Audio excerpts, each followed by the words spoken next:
Kami dari LSPR, tentunya di tempat yang sangat seru ini, hadir kembali untuk para business communicators dan juga untuk profesional PR, praktisi, public relation, juga untuk para communicator.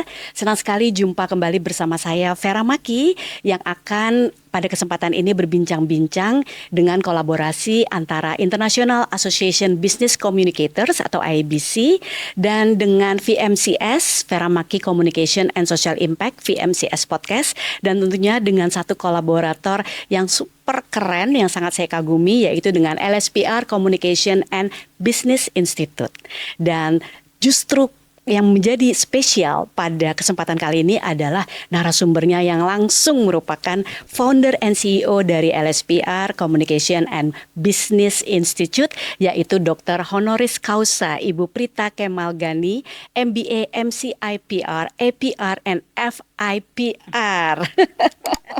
Selamat pagi Ibu Prita. Selamat pagi Vera Maki yang Ya cantik. Allah Ibu, kita tuh udah lama banget gak podcastan bareng ya Bu. Iya. Saya tuh inget pertama kali tahun 2016 mungkin ya, 10 tahun yang lalu kan sama Ibu. Iya. Ibu waktu itu host di radio Iya.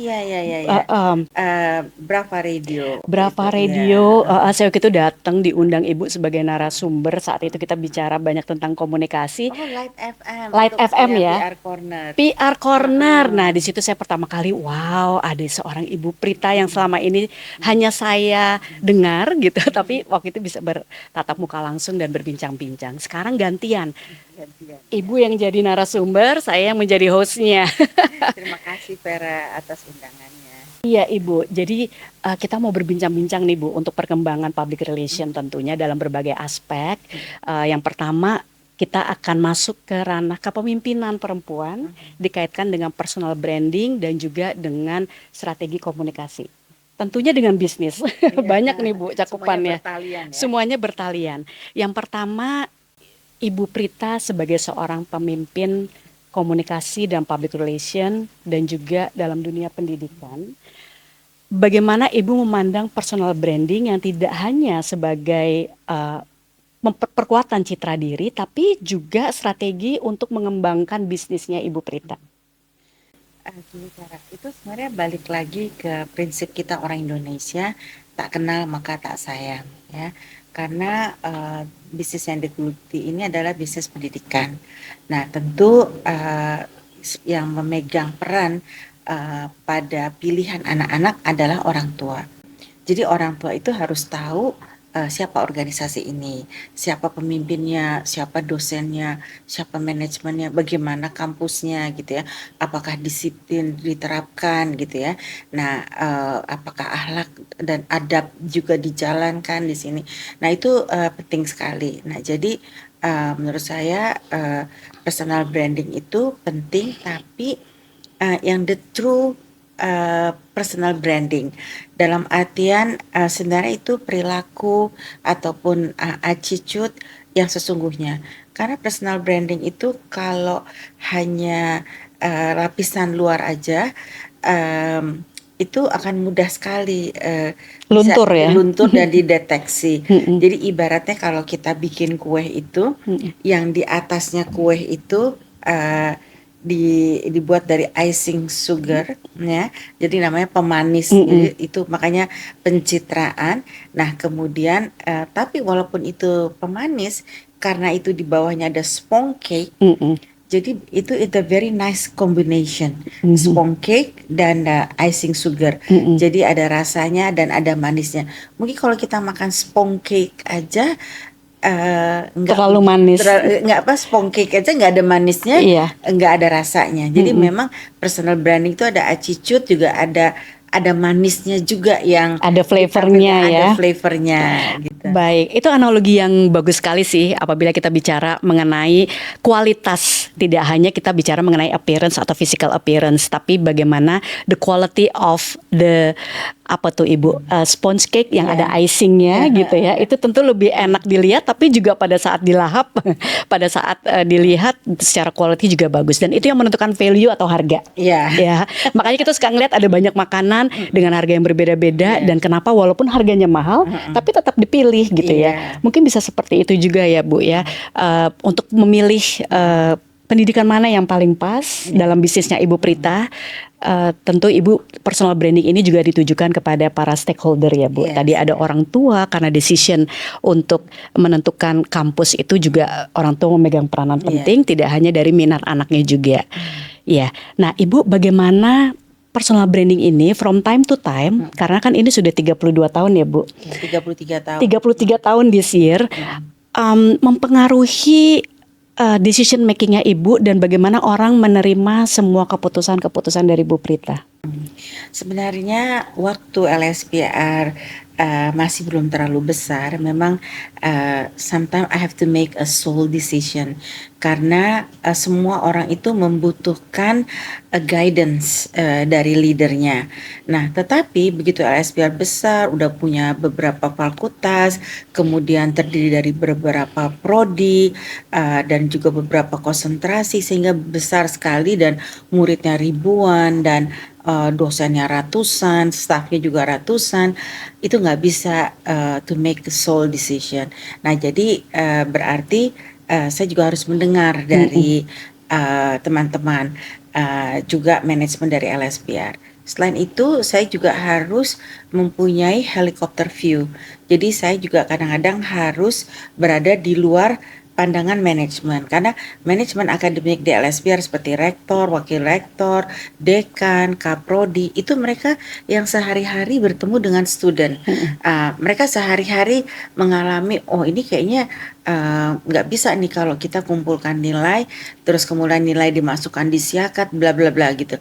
Nah, proses itu udah nggak saya kuasai lagi. Nah, tetapi sebagai helicopter view kita sebagai masyarakat atau orang tua yang mempunyai anak di LSPR, dia ingin bagaimana bisa untuk mendapatkan informasi yang secara cepat melalui website dan lain-lain. Jadi untuk itu saya bisa ikut rembuk di dalam making decision ini. Iya, baik. Jadi dengan semakin kompleksnya organisasi dari LSPR ya, karena dulu kan di satu tempat, tapi sekarang udah ada di Bekasi, udah ada di Bali. Dengan kompleksiti itu, Ibu melakukan banyak delegasi and empowerment ya ke jajaran-jajaran rektorat dari Ibu. Nah, pertanyaan selanjutnya ini lebih ke arah membangun ekosistem ya Bu ya. Saya lihat nih LSPR tuh aktif banget di mana-mana, and I'm so happy to see that. Apalagi Ibu juga aktif setiap ada event, pasti kita walaupun dimanapun kita berada kita bisa dapat nih update-nya. Oh, lagi ada acara ini, ada acara itu gitu. Nah, bagaimana Ibu mengelola ekosistem PR yang kuat seperti itu melalui kolaborasi? Yang pertama dulu ekosistemnya. Jadi kalau menurut saya kita sebagai seorang pemimpin itu harus bisa punya cloning gitu ya. Kita harus bisa mentraining atau mendelegasikan atau memberi bimbingan kepada orang-orang yang mana bisa mengerjakan pekerjaan kita. Nah, apalagi apabila orang itu banyak. Berarti kalau banyak orang yang bisa mengerjakan pekerjaan kita, jadi hasilnya tuh double gitu. Nah, itu yang pertama dari ekosistem. Jadi hampir semua apa yang saya kerjakan itu bisa dikerjakan oleh tim LSPR. Karena tadi timnya banyak, terus mereka semua bisa, itu mempermudah kita untuk kolaborasi dengan berbagai institusi, asosiasi, baik industri, pemerintah, non-commercial organization, itu semua bisa, tinggal kita plot mana-mana yang sesuai gitu. Nah, tapi fondasinya tadi di ekosistem, karena semuanya tuh bisa, semuanya tuh paham. Dan saya juga paling nggak mau kalau misalnya orang udah cukup lama di LSPR masih belum dingdong gitu ya. Dingdong nih bahasanya Ibu ya. Ya, jadi rata-rata mereka semua paham gitu ya. Nah, kalau Ibu sendiri, Ibu tuh belajar kepemimpinan, lalu growing the business dari yang misalnya awalnya kecil and this big, dan saya percaya bahwa Ibu pasti pingin bigger than this gitu ya. Itu Ibu belajarnya melalui apa? Sebenarnya gini, saya mungkin lihat ibu saya juga orang. So I'm a product of a working mom. Biasanya kalau anak-anak yang product of working mom itu understand kalau hidup itu harus to be organized gitu ya. Mm-mm. Hidup tuh harus disiplin ya. Saya lihat mami Mm-mm. saya itu kerja, jadi kadang-kadang saya pasti pengen punya banyak waktu sama dia, tapi dia harus kerja ya. Itu juga udah pasti terbentuk dari situ. Kemudian yang kedua, faktor ibu saya itu banyak sekali. Dulu saya waktu sekolah dulu sekolahnya perhotelan. Terus kemudian saya job training di hotel, saya dapat di Department of Public Relation. Mm. Saya lihat kok jadi PR tuh enak. So I Mm. want to be a public relations Mm. officer, a Padahal ibu public bukan relation ya, ibu professional. bukan PR Bukan, karena backgroundnya. sekolah saya perhotelan, Mm-mm. karena ibu saya mempunyai beberapa hotel. Om. Just he was thinking maybe I can continue atau I'm the successor of her business. Mm-mm. Karena orang Padang kan matriarkat kan, Mm-mm. Mm-mm. pasti anak perempuan yang dibentuk. Mm-mm. Tapi saya punya hal lain gitu ya, saya pengen lebih ke PR-nya. Terus saya bilang, mami saya mau sekolah ke Inggris, karena waktu itu cuma di London gitu ya. Zaman dulu saya juga udah sering cari-cari, tapi kalau sekarang kan begitu mudah ya dengan ChatGPT. Kalau zaman dulu belum ada, jadi cari-cari. Nah, ada sekolahnya kayak kalau public relation tuh paling bagus di Inggris gitu. Akhirnya saya pergi dan ibu saya bilang, tapi kamu jangan lama-lama. Kamu masih punya ada 2 adik lagi yang mesti sekolah, yang mami juga nggak bisa lama-lama harus bekerja seperti ini. Nah, udah selesai sekolah, terus ibu saya yang bilang, kayak kamu untuk menjadi pemimpin tuh you have to take MBA degree atau MBA classes. Nah, dia yang suruh waktu itu. Nah, akhirnya karena waktu itu ibu saya tuh kurang, maksudnya kita nggak cukup uang untuk pergi ke Amerika, maka yang Americanized, American education, makanya saya kuliahlah di Filipina. Oh iya. Tapi saya sangat bersyukur kuliah di Filipina. Saya bisa melihat bagaimana orang Filipina itu bisa survive ya. Mereka tuh bisa selalu menjadi yang orangnya kayak gitu tapi bisa bahasa Inggris gitu. Mukanya sama kayak kita gitu ya. Di situ saya justru malah terpacu. Ya, Iya. itulah jadi peran ibu saya yang membuat tadi kepemimpinan ini. Iya, apakah selain ibu yang tentunya menjadi figur utama, look up to gitu ya, ada lagi kah misalnya mentornya ibu atau siapa yang selalu sampai sekarang atau mungkin in the past membantu ibu untuk mengasah jiwa kepemimpinannya Bu Prita? Sebenarnya gini, mungkin kita tuh nggak bisa ya sukses sendiri, nggak bisa tuh kita apa-apa melakukan sendiri, dan peran dari suami saya itu luar biasa Pak Kemal. ya, untuk support. Dan kebetulan Pak Kemal selain dia wartawan dan saya PR, jadi itu cocok gitu kan ya. Kemudian dia juga wartawan dari majalah bisnis, sementara saya juga mempunyai bisnis ini bersama. Nah, jadi banyak sekali juga hal-hal yang dibimbing oleh Pak Kemal. Tapi sebenarnya keinginan untuk menjadi pemimpin itu karena rasa tanggung jawab. Karena orang-orang yang dipimpin ini mereka punya istri, punya suami, punya anak-anak yang mereka hidupnya itu dari mana mereka bekerja di LSPR. Jadi saya harus bertanggung jawab dan tidak hanya merasa bahwa saya mencari bisnis, membesarkan LSPR hanya untuk saya dan keluarga, tetapi untuk berpikir keluarga besar saya semua di LSPR. Iya, iya, bagus sekali Bu itu filosofinya. Jadi ada sense of responsibility and sense of belonging gitu ya Bu ya, dengan semua tadi kaitannya juga dengan ekosistem ya, membentuk ekosistem. Apa sih Ibu tantangannya dalam membangun ekosistem ini? Tentunya kan harus ada fine tuning dalam misi visi gitu ya. Pernah nggak Ibu misalnya ditolak gitu ya untuk berkolaborasi atau ingin menjajaki suatu kerjasama? Sebenarnya tantangan paling terbesar tuh managing people ya, karena nggak semua orang tuh sama gitu ya.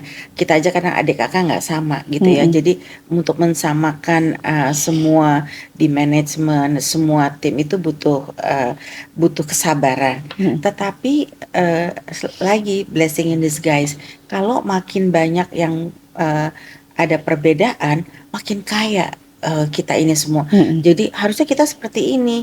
Ya, enggak, kita harus seperti ini. Akhirnya kita gabungin. Jadi akhirnya besarlah LSPR. Kita tuh di LSPR tuh banyak subjek-subjek yang interdisciplinary. Ya. Itu juga karena pemikiran kita, kalau PR tuh nggak cukup hanya bisa PR dan komunikasi, dia harus bisa teknologi ya. Mm-mm. Makanya adalah tercipta digital public relation. Gitu juga marketing. Marketing tuh nggak bisa gitu aja. Dia juga harus ada riset, harus bisa baca data. Mm-mm. Jadi harus innovate gitu. Nah, jadi inilah yang membentuk LSPR tuh bisa menjadi lebih besar dan bisa berkolaborasi dengan Mm-mm. berbagai pihak. Tetapi di dalamnya itu kan karena kita sering berdiskusi, kita saling tolak menolak, saling tarik menarik, Oh, ada ya tolak menolaknya ya, tarik Bu. menarik ya, jengkel-jengkelan. Tapi itu yang membentuk ini apa namanya, itu menjadi sesuatu yang luar. Jadi hasil itu sudah teruji gitu ya. Iya. Dengan kita harus pikirkan ini, kita harus pikirkan itu Mm-mm. gitu. Iya, jadi kalau dari Ibu, leader yang baik itu yang seperti apa ya Bu karakternya? Yang benar-benar menurut Ibu, ini yang saya cari gitu ya. Yang seperti apa Bu? Harusnya yang leader yang baik tuh sebenarnya kita bisa menjadi facilitator gitu ya. Karena nggak semua orang juga benar, tapi nggak semua orang juga salah. Dan kita wise itu bisa kita perdapat dari pengalaman. Jadi saya juga perhatikan banget setelah saya mengelola LSPR lebih dari 30 tahun, saya juga lebih tenang gitu ya. Mm-mm. Biasanya kalau ada apa-apa Oh, kalau dulu lebih ini ya Bu, lebih seru ya Bu ya. lebih seru gitu ya. Saya lebih tenang gitu ya. Mm-mm. Tapi juga mungkin usia juga yang membuat kita juga lebih tenang karena udah ada banyak pengalaman gitu ya. Mm-mm. Karena at the end kita udah tahu kan, dulu ada masalah seperti ini, akhirnya seperti ini gitu ya. Misalnya sekarang perubahan yang sangat drastis daripada keinginan mahasiswa yang tadinya mereka tuh senang datang ke kampus, sekarang mereka lebih pilih blended learning, Mm-mm. lebih pilih online learning. Nah, ini memang di seluruh dunia ya fenomena ini terjadi. Nah, kalau kita pikiran orang zaman dulu, orang itu harus pergi ke sekolah. Orang itu harus dilatih di classroom. Tapi ternyata sekarang itu orang bisa belajar dari mana aja gitu. Iya, bahkan juga dalam dunia kerja mereka merasa bisa kerja dari mana aja, Nah, terutama itu dia. setelah COVID ya. Bahkan ada yang rela untuk tidak mengambil jabatan tinggi karena harus pergi ke kantor, nggak bisa hybrid atau nggak bisa online, work from anywhere. Akhirnya dia lebih memilih untuk fleksibilitas itu ya Bu ya. Fenomena itu memang terjadi ternyata dari muda ya. Dari muda dan bahkan as early as SMA. Kalau SMA itu kalau bisa dari rumah ya. Maka itu sekarang sampai ada lagi campaign bangun pagi sikat gigi. Bangun pagi wudhu, sholat gitu ya. Bangun pagi olahraga, bangun pagi mandi. This is actually udah dari anak kecil dari TK itu udah kita lakukan. Tapi kenapa sekarang anak kuliahan harus kita lakukan itu lagi? Karena begitu nikmat bangun pagi buka laptop, masih pakai roll rambut, masih apa, udah in the classroom ya. Nah, itu takutnya disiplin itu berkurang gitu ya. Jadi makanya di LSPR boleh online, tapi banyak ini ya, nggak boleh di tempat tidur, nggak boleh di apa namanya di toilet gitu ya. Terus harus mandi, harus berpakaian rapi, kamera harus on gitu ya. Dan banyak sekali regulasi yang kita buat. Iya. Nah, kebetulan saya juga salah satu dosen LSPR dalam beberapa tahun belakangan dan juga ngajar di online learning juga ya untuk beberapa mata kuliah. Benar Bu, kita memang mendisiplinkan itu. Jadi pertama, ayo open cam dulu. Dan open camnya juga mereka harus proper ya Ibu ya. Ya, itu merupakan salah satu tantangan dari digitalisasi sih ya Ibu ya. Nah, sekarang kita kembali ke peran pemimpin perempuan dalam dunia bisnis Bu. Kalau misalnya kita nih sebagai perempuan being firm gitu ya. Kalau pemimpinnya laki-laki kan dibilang, oh he's so firm gitu kan. Tapi kalau kita yang firm dibilang, she's bitchy gitu misalnya ya. Pernah nggak sih Ibu mengalami dinamika tersebut? Kalau misalnya laki-lakinya mellow, oh that's so cute, so sensitive. Kalau misalnya perempuan pemimpinnya baperan banget sih gitu ya. Nah, gimana cara Ibu memanage nggak hanya dari Ibu tapi juga pemimpin-pemimpin wanita di jajaran LSPR untuk benar-benar bisa jadi true leaders yang resilient dan bisa menampis bias atau stereotype tersebut?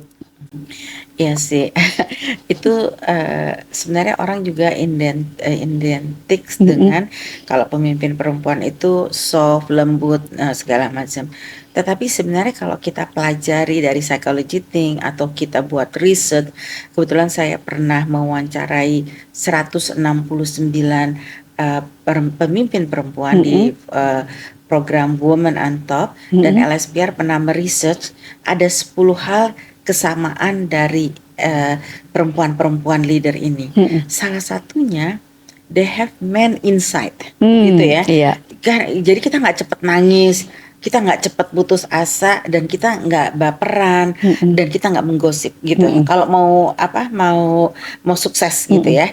Nah karena bukan berarti perempuan identik dengan itu, tapi ada hal yang emang harus kita tahan gitu. Mm-mm. Dan sebenarnya men pun, some of men successful leader have women inside Hmm, itu iya. juga ya. Kasih sayang, tenderness, love ya. Contohnya misalnya Presiden Duterte, Mm-mm. dia terkenal sangat tegas, mungkin seseorang bilang dia kejam gitu ya, bahkan saat ini dia dihukum, tapi saya salah satu pengagum dia, karena ketika dia kuliah, dia itu senang ini, apa namanya, performing art. Hmm. Dia senang main drama, dan dia senang baca puisi, dan puisi-puisi yang dibaca dia adalah Shakespeare. Anyone who loves Shakespeare, they have love and tenderness Mm-mm. inside. Mm. So mungkin di kekerasan yang muncul di dia marah dengan orang-orang yang mengedarkan obat dan lain-lain, itu karena dia sayang pada anak-anak, Mm-mm. sayang pada orang tua Mm-mm. yang menderita karena anak-anaknya diracun. Itulah kasihnya sebenarnya. Mm-mm. Tapi di luar itu, saya nggak tahu. Tapi itulah contoh Mm-mm. analogi what is woman inside a man. Iya, jadi ternyata ada hal-hal itunya juga ya. Jadi sebenarnya in combination antara being strong masculine and feminine gitu ya, Ya, Bu ya. ada insight in a person. Yes, iya. Nah, kalau Ibu sendiri bagaimana Ibu memimpin mungkin dengan soft power gitu ya, Bu ya. Eh, Gimana tuh Ibu dinamikanya dengan soft power tersebut? Kalau saya memang gayanya persuasif ya, apa Mm-mm. persuasion, karena buat saya nggak bisa kerja sama orang yang saya nggak suka, yang dia juga nggak suka sama saya. So in a relationship between subordinate and a supervisor, itu harus ada chemistry. Nah chemistry itu harus dibangun. I Mm-mm. will like you, but I have to learn about you first, Mm-mm. and the same thing to you too. So begitu kita klik, Mm-mm. itu apa aja bisa gitu ya. Ya. Dan kita nggak merasa orang itu merasa waktunya dirugikan, Mm-mm. dia merasa diganggu. Ini Mm-mm. waktunya Mm-mm. weekend, kenapa harus ditelepon, kenapa harus ditanya gitu ya. Mm-mm. Dan mungkin juga dengan usia yang uh, saya tuh udah 60 tahun, jadi agak-agak rewel dikit. Terus dengan begitu banyaknya program-program LSPR, program-program kerjasama, so we have to be more detail. Mm-mm. Jadi kadang-kadang takut lupa, Mm-mm. takut belum dikerjain. Nah Mm-mm. kadang-kadang even weekend, even jam 10 malam, kadang saya text gitu Mm-mm. ya. Then they happily and willingly answer, Update, update iya, gitu ya. iya, Jadi ibaratnya tuh kadang orang sampai nggak dibayar pun mau gitu mm-mm, loh untuk bekerja kalau pada orang yang memang membuat dia bahagia gitu. iya. Pernah nggak sih Ibu di saat-saat itu mungkin karena tadi ya nggak ding dong apa segala gitu ya, apa akhirnya Ibu harus memakai strategi koersif gitu, maksa gitu. Pernah nggak Bu? Di antara Ibu being persuasif. Mm-mm. Oh, itu sering terjadi gitu ya. Kalau misalnya dingdong nggak bisa, tapi saya juga ukur lagi. Mm-mm, Kadang-kadang nggak dingdong itu pengetahuannya nggak nyampe gitu. mm-mm, So maybe orang ini bukan di sini gitu ya. mm-mm. Mungkin di tempat lain dia bagus, karena satu orang itu kan nggak bisa sempurna ya. Manusia kan Iya, nggak ada yang sempurna. Jadi mungkin knowledge-nya sempurna, tapi kadang attitude-nya up and down gitu ya. mm, Tapi kadang-kadang apa namanya, nggak terlalu pinter-pinter banget gitu ya, tapi dia tuh diligent, determine, terus perseverance gitu ya, karena kita mm-mm, butuh gitu. Jadi makanya saya bilang kalau di LSPR ini tumbuh karena begitu banyak differences gitu ya, and different ability-nya itu banyak sekali gitu. Jadi different ability itu yang membuat we are able. Iya.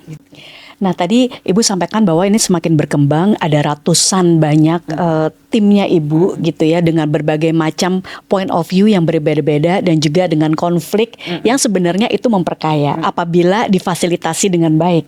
Nah, Ibu, bagaimana Ibu bisa memoderasi dinamika dan konflik yang terjadi di lingkungan LSPR?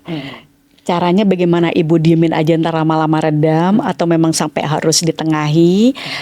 Apa teknik-teknik komunikasi dari Ibu untuk memastikan teamwork itu berjalan dengan sangat baik?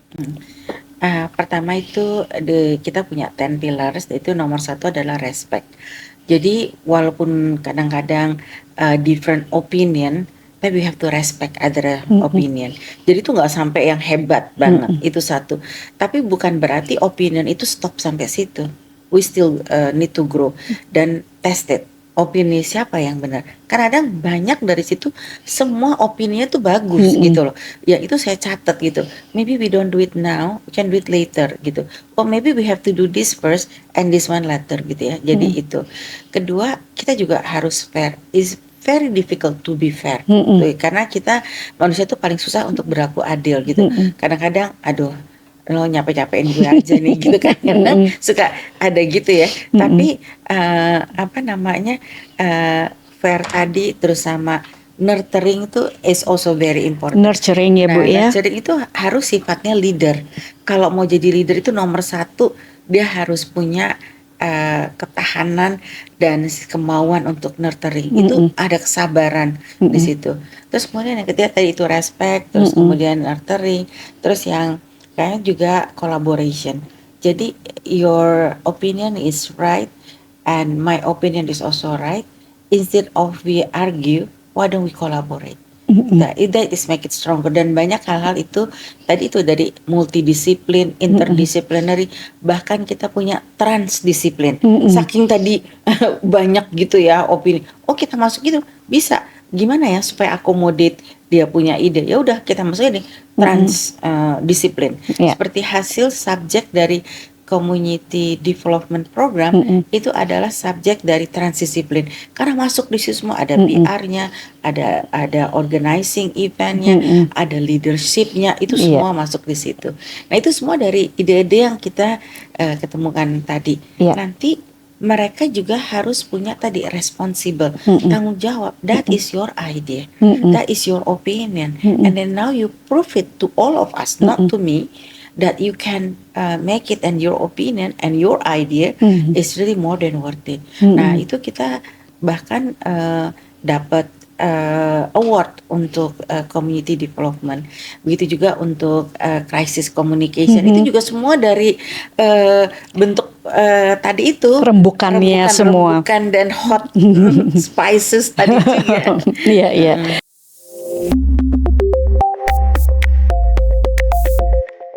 Iya. Nah, sekarang kita bicara mengenai ini Bu, etika ya Bu ya. Kan lagi marak nih etika bisnis, etika komunikasi, bahwa ethics is ethics gitu ya. Ada yang bilang bahwa there is no such business ethics or communication ethics. It's just ethics yang berlaku di semua lini profesi. Nah, Ibu bagaimana Ibu melihat fenomena viralitas yang kadang-kadang saat ini sangat luar biasa untuk virality, mereka mengorbankan etika. Mereka punya plot twist. Ini nggak cuma di level personal, tapi juga di level institusi. Bahwa mereka dulu kita sangat takut dan menghindari dan anticipate issue and crisis. Tapi sekarang mereka menggunakan issue and crisis itu sebagai tools untuk menarik perhatian dan kemudian ada virality sehingga sukses dari parameter sosial media. Menurut Ibu bagaimana? Kalau menurut saya ethics itu sebenarnya asalnya dari upbringing ya. Jadi bagaimana dari rumah, terus dari sekolah ya. Jadi peran orang tua, peran guru itu sangat penting sekali untuk ethical ini. Karena juga ethics ini kalau kita tidak jalankan di dalam bisnis itu pasti ibu saya bilang kalau kita atau kalau kereta itu tidak berjalan di atas relnya itu pasti nggak nyampe. Walaupun dia bisa lebih cepat apa. Jadi Itu analogi yang Itu paling mudah. analogi yang keren banget Ah, ah. ya. Kereta emang harus di rel, nggak boleh Mm-mm. keluar rel. Keluar rel pasti dia Nggak akan nyampe. menabrak Iya, orang, iya, akan terguling, iya, accident, dan nggak akan sampai iya. ke tujuannya. Mungkin maksud si kereta itu keluar dari rel biar cepat gitu kan. Iya, Padahal kalau dia di rel itu dia akan on time, semua selamat dan tepat sampai tempat tujuan. iya. Nah, kadang di rel itu ya agak lama gitu kan ya, harus tungguin nanti ada plang di stop dan lain-lain.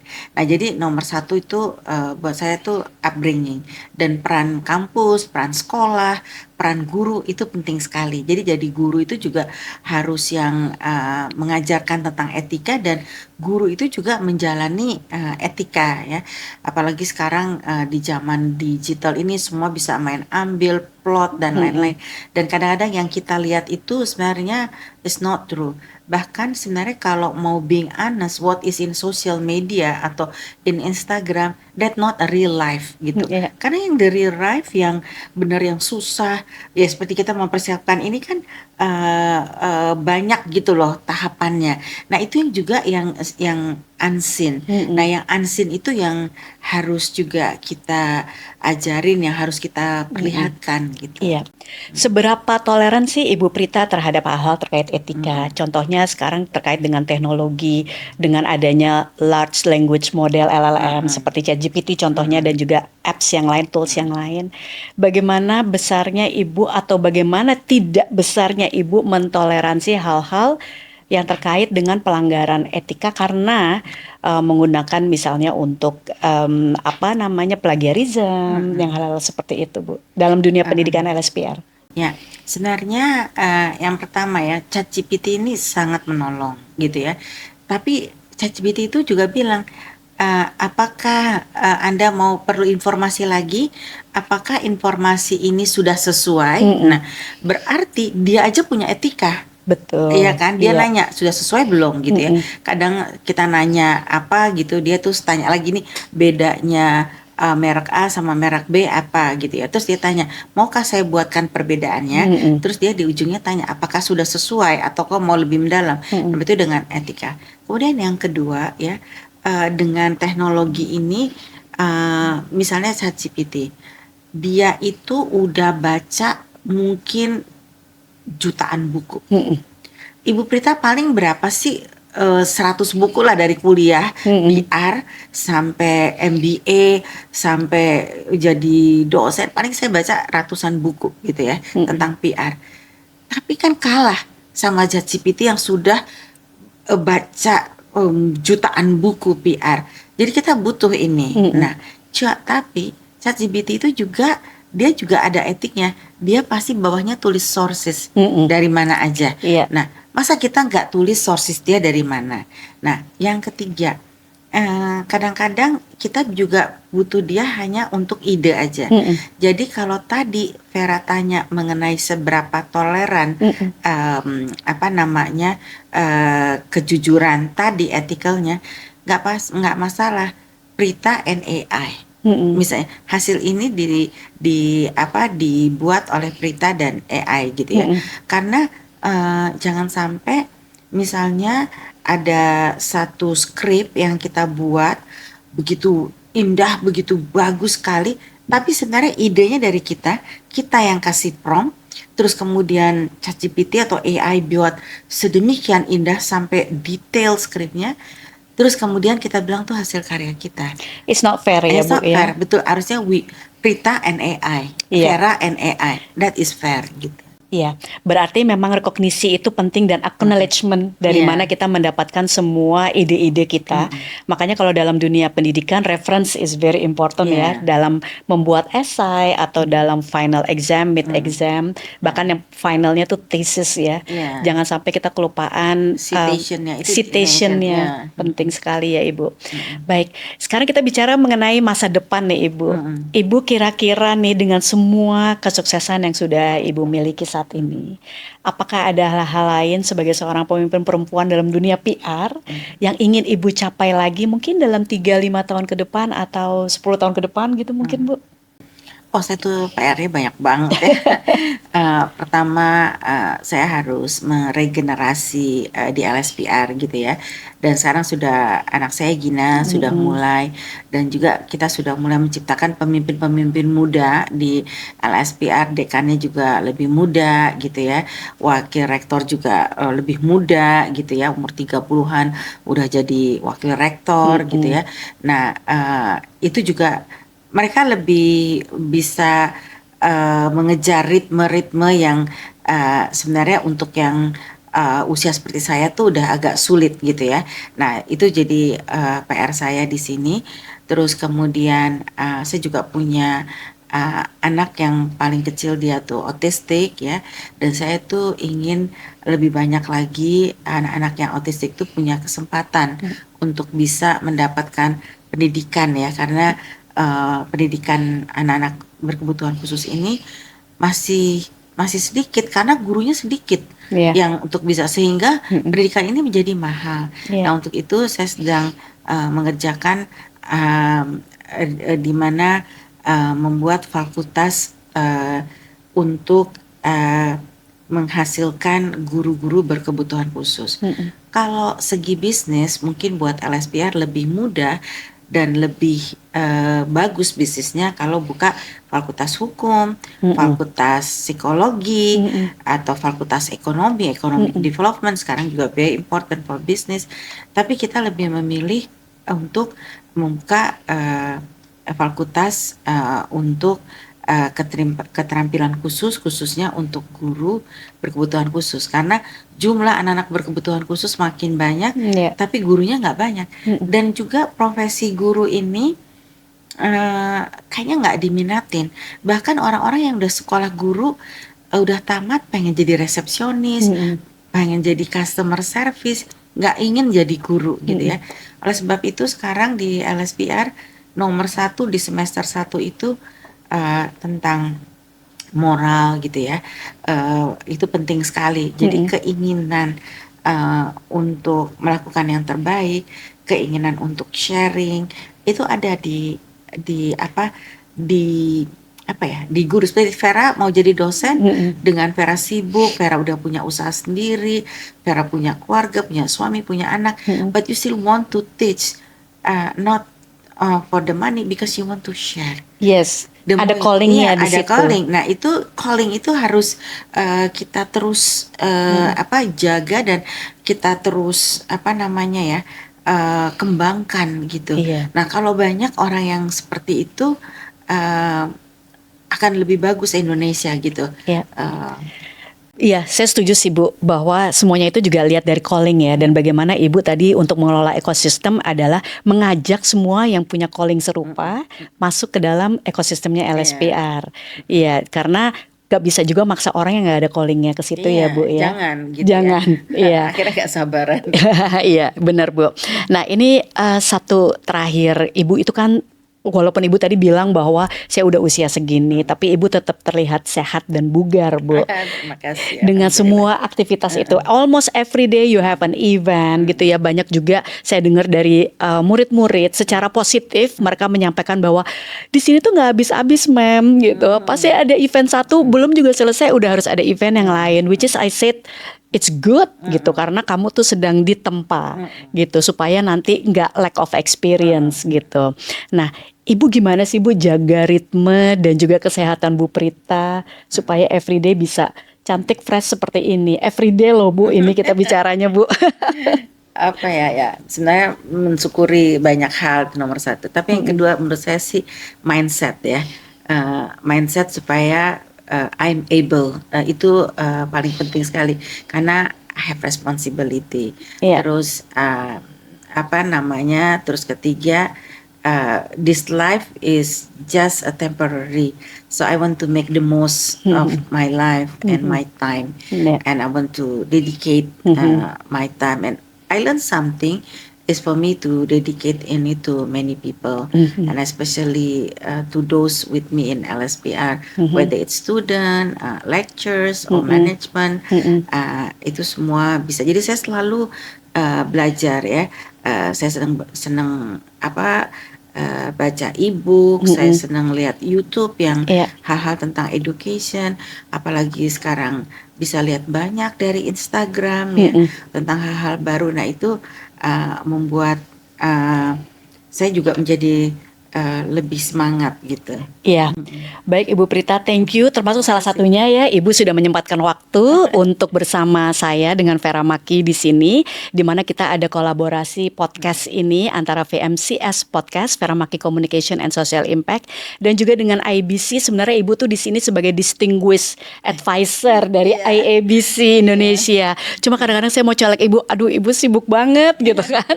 Jadi kita ketemunya setahun sekali at least di conference. iya. Dan tentunya kolaborasi kita kali ini dengan LSPR Communication and Business Institute yang saya juga bangga banget dengan LSPR ini, dan I'm so proud to be part of it, Ibu, for the past few years gitu ya, menjadi dosen di sini juga.